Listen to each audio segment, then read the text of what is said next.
তার কাছে মাস্টার বেডে কি আছে ডাজন্ট ম্যাটার। ওকে, আমার মাস্টার বেডে, ওই মাস্টার বেডে আমি থাকবো কতক্ষণ? অনেস্টলি আমরা মাস্টার বেডে থাকি কতক্ষণ? শুধু ঘুমানোর জন্য। আর কি করি? শরীর ভালো লাগতেছে না, একটু শুয়ে রয়ে গেছি। আর কিছু? টিভিটাও কিন্তু আমরা প্রায় সময় ড্রয়িং রুমে বসে কিন্তু টিভি দেখি, তাই না? সো এটা গেল অ্যাপার্টমেন্টের ডিজাইন। দেন ফ্যাসিলিটি আর কি কি আছে? দক্ষিণমুখী এটা একটা ফ্যাসিলিটি, বারান্দাটা ওয়াও একটা বারান্দা, এটা একটা ফ্যাসিলিটি, ফুল হাইট ক্লাস, এটা একটা ফ্যাসিলিটি, ঠিক আছে? উইন্ডো গুলো ওপেন, মানে আপনি উইন্ডো খুললেই ডাইরেক্ট বাতাস ঢুকতেছে, ফ্যাসিলিটি। অনেকে আমরা সবসময় ওয়েস্ট ফেসটাকে অ্যাভয়েড করি, অনেকে মনে করি ওয়েস্ট ফেস এটা ডিসঅ্যাডভান্টেজ, কিন্তু এখন অনেকে আমরা ইনফ্লুয়েন্স করি যে স্যার আপনি টাকা থাকলে এসি কিনতে পারবেন, আপনি টাকা থাকলে লাইট কিনতে পারবেন, 3টার জায়গায় 10টা লাইট লাগায় ঘর আলোকিত করে দিতে পারবেন, এসি ঠান্ডা করে দিতে পারবেন, মানে বাতাস বলেন আলো বলেন কিনতে পারবেন, কিন্তু রোদের তাপ কিনতে পারবেন না। এটা কিন্তু এখনো বিক্রি হয় না। এবং বাংলাদেশে ঢাকা শহরের বেশিরভাগ মানুষের যতগুলো রোগ আছে তার রোগগুলোর কারণ হচ্ছে ভিটামিন ডি এর অভাব। সাইনোসাইটিস বলেন, মাইগ্রেন বলেন, যা যা বলেন, এগুলো তো একটা কমন রোগ। এগুলো কিন্তু সবগুলো কিন্তু রোদের তাপের অভাব। আমরা কিন্তু এটা এখন আমরা যারা সেলসম্যান, আমরা এখন এটা ইনফ্লুয়েন্স করি। এছাড়া আপনি দক্ষিণমুখী ফ্ল্যাট নিচ্ছেন, লাইভে কোনোদিন বারান্দা খুলবেন, বারান্দা যে বসেন কোনোদিন, আপনি দক্ষিণমুখী ফ্ল্যাট কি কোন মুখে সূর্যের আলোটা আসে? আপনি যদি বলেন ওখানে যদি সূর্যের আলো আসে তাহলে আপনার কাজে লাগবে, আপনি তো এসি ছাড়া রাখবেন। মাঝে মধ্যে সূর্যের আলোটা যখন দরকার পড়বে আপনি ক্লাসটা করবেন সূর্যের আলো। এখন ডিজাইনেরও অনেক চিন্তা ভাবনা পরিবর্তন আসতেছে, মানুষের থিঙ্কিং গুলো পরিবর্তন আসতেছে। একটা সময় দক্ষিণমুখী ফ্ল্যাট বাঁচানো খুব ইজি ছিল, এখন আমাদের কাছে দক্ষিণমুখী পূর্বমুখী গুলো কোনো মুখী নেই। কারণ আপনি এসির ভিতরে থাকবেন স্যার, দক্ষিণমুখী তো যে বাতাস, উত্তরমুখী তো সেই বাতাস। সো আলটিমেটলি বিভিন্ন সময় পার্সন টু পার্সন ভেরি করে আমরা আসলে কথাগুলো বলি। এটা হচ্ছে অ্যাপার্টমেন্টের ডিজাইন।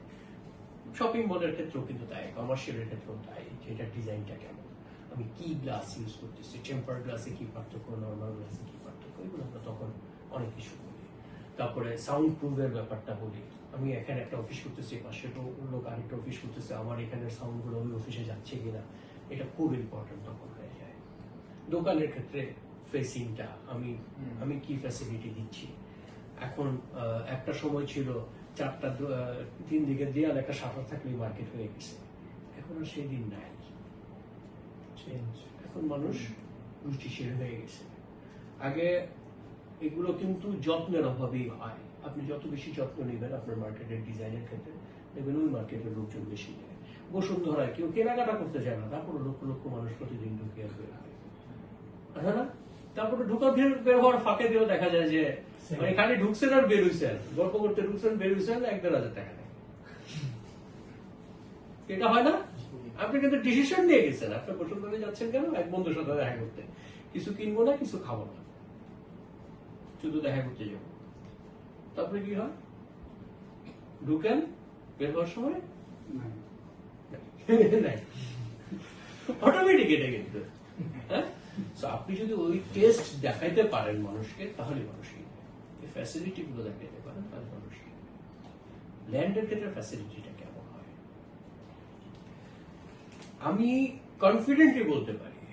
আমরা ধরেন যদি একটু আবাসিক ভাব আছে ডিজাইন করা যদি কোনো ল্যান্ড প্রজেক্ট হয়, ওইখানে প্রজেক্টের ভিতরে ল্যান্ডের দাম যদি 10 টাকা হয়, আপনি জাস্ট ওই প্রজেক্টের বাইরে যে একটা ল্যান্ড কিনেন, 2 টাকায় না পাইলেও 3 টাকায় পেয়ে যাবেন, 4 টাকায় পেয়ে যাবেন। পার্থক্যটা কি?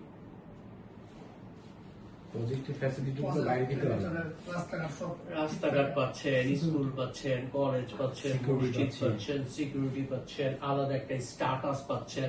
আপনি যেখানে বাড়ি বানাবেন তার পাশের প্লটের মালিক সেখানে গরুর খামার দিবে না, আরেকজন মুরগির খামার দিবে না, ওইখানে মাছ চাষ হবে না, একটা পরিকল্পিত পরিবেশ। বাট এর বাইরে আপনি কিনছেন বাংলো বাড়ি করার জন্য, আমি কিনছি গরুর ফার্ম করার জন্য, আপনি আমার থামাইতে পারবেন? তাও তো ধরেন গরুর ফার্মটা একটুখানি সহ্য করলেন, মানুষের টেট দিয়ে ঢাকা থাকে, মুরগির খাবার যদি দেয় কিছু করার নাই। এখন আপনি চিন্তা করতেছেন যে ভাই আপনার এখানে 10 লাখ টাকা করে কাঠা বলতেছেন, ভাই ওই এলাকাতে তো 10 লাখ টাকা কাঠা নাই, নাই কত করে আছে স্যার? ওটা তো 2 লাখ টাকা করে কাঠা। অফকোর্স 2 লাখ টাকা কাঠা, 3 লাখ টাকা কাঠা। এখন 3 লাখ টাকা কাঠার ভিতরে তো আমার তো 60% চলে যায় রাস্তাঘাটে, ওই টাকাটা কে দিবে? আমার যদি রাস্তাঘাট, স্কুল, কলেজ এগুলোর জন্য যে ফ্যাসিলিটি গুলো আপনি পাচ্ছেন সেটা কে দিবে? এটাও কিন্তু ফ্যাসিলিটি, এটাও কিন্তু একটা ডিজাইন। কে কত চমৎকার ভাবে তার সিটিটাকে ডিজাইন করতেছে। ওকে, সো 4টা জিনিস ক্লিয়ার। এই 4টা জিনিস যদি কোনো কাস্টমারে বুঝাতে পারেন, কাস্টমার কিনবে। যদি সে কিনতে চায় অবশ্যই বুঝতে হবে। সে কিনতে না চাইলে সেলসম্যানের কাছে হচ্ছে তাকে কিনতে চাওয়া। সেলসম্যানের কাজ হচ্ছে 3টা জিনিস, 4টা জিনিস বুঝে তাকে কিনতে চাওয়া। পৃথিবীর কেউ কিনতে চায় না। এটা সেলসম্যান হিসেবে প্রথম একটা সত্য কথা মনে রাখবেন, পৃথিবীর কেউ কিচ্ছু কিনতে চায় না। তাহলে কিনে কেন? ঠেকায় বসে, ঠেকায় পড়ে, ইনফ্লুয়েন্স হয়ে, আবেগে পড়ে কেউ কিনতে চায় না। আপনারা যদি শুনেন যে মাহফুজ ভাইয়ের কাছে গেলেই সে বেঁচে হারাবে, মাহফুজ ভাইয়ের থেকে দেখবেন মানুষ দূরে থাকা শুরু করে। কিন্তু যখন বুঝবেন না মাহফুজ ভাইয়ের কাছে গেলে উপকার হয়, উনি আমার প্রপার্টি একটা মানে প্রপার সলিউশন দিতে পারেন, তাহলে দেখবেন মাহফুজ ভাইয়ের কাছে লোকজন আসতেছে। একই কিন্তু কাজ করে ভাই, আমি দিন শেষে কিন্তু আপনার কাছে সার্ভিসটা বেচি। আমি যখন বলি আমি বেচি, তখন কেউ আমার কাছে আসে না। যখন বলি আপনার যে প্রবলেমটা, এই প্রবলেমের সলিউশনটা আমার কাছে আছে, তখন আসে। উকিলের কাছে কেউ যেতে চায়, ডাক্তারের কাছে কেউ যেতে চায়। 1000 টাকা 2000 টাকা ভিজিট, তারপরে যার কখন সেলসম্যান হিসাবে যদি আপনারা মনে করেন আমি যাবো বেচে ফেলবো, তাহলে নিশ্চিত থাকেন বেচতে পারবো।